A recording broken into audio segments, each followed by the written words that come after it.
Hi guys, আসসালামু আলাইকুম। My name is Nihat. আমি বাংলাদেশে থাকি, চট্টগ্রাম। আমি হরর ভূতের মুভি ছাড়ি। আপনারা সবাই লাইক ও সাবস্ক্রাইব করে দেন। আপনাদের এখানে একটা জিনিস দেখাবো, সেই জিনিসটা দেখেন, এটা দেখেন।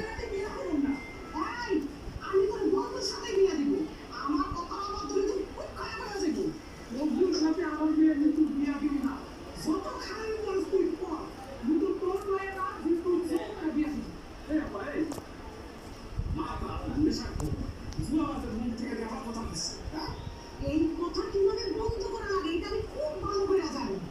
বাপ বেটি দুজনে কান খুলে শুনে না, আমার কথা অবাধ্য হলে কিন্তু দুজনেই জেলে থাকতে হইব। মামলাতে পাশানোরা সারাদিন জেলের মধ্যে পয়সা করতে হইব। আপনি ভুলে যান কেন? আমার খাওয়া তো ভাই এই থানা পুলিশ অফিসার, আমরা তারে কল দিব আর পুলিশ করে আপনাকে দুজনে একদম থানায় ধরে দেব। তুমি এমন কথা মতো এটা করে ফেলো। বন্ধু বান্ধবের বিয়ে করলে জিত করতে হবো। আমি কিছুতেই বন্ধু বান্ধবের বিয়ে করবো না। আমি কালকে জিতের বাড়িতে চলে যাবো। এটা ঠিক আমাকে মনে করে না তো। আজকের পরের থেকে তোর বাড়ি বাইরে যাওয়া বন্ধ। তোর 2 দিনের মধ্যে ভদ্রলোকে বিয়ে দেবো। তারপরে তোকে বলেছি সামনে ভাইরা আমি খবরদার আমাদের ঘরেতে আমি দেখা যাবো।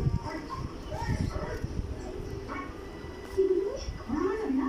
যা পালাই যা। আরে না, আমার ভাই আছে, আমার ভাই এখন কল দিলে তোর ওই জেলের মধ্যে আটকে রাখবো তোরে। সবকিছুই ঠিকঠাক ছিল ভাইয়া, যত সব সমস্যা করছে উনি তখন আমি। হ্যাঁ, নাজিয়া ঠিক কথাই বলছে। ওর বাবাটা ভালোই আছে, কিন্তু ওর মায়ের মতো সমস্যা আছে। আমি শুধু সমস্যাটা কি সাথে থাকা ওই লোকটা মনে হয় মৃত্যুর মামা। ওই লোকটা তো মৃত্যুর বাপের উপর ছড়ে ঘুরা। রাবির মামা, ওই লোকের সঙ্গে আমার দুইবার দেখা হয়েছে। লোকটা আমাকে পছন্দ করে না। যতবার দেখা হয়েছে ওইটা ওটা কথা বলছে। লোকটা চায় না ওদের সাথে ওর বিয়ে করবে। অবশ্য মৃত্যুর মা আমাকে পছন্দ করে না।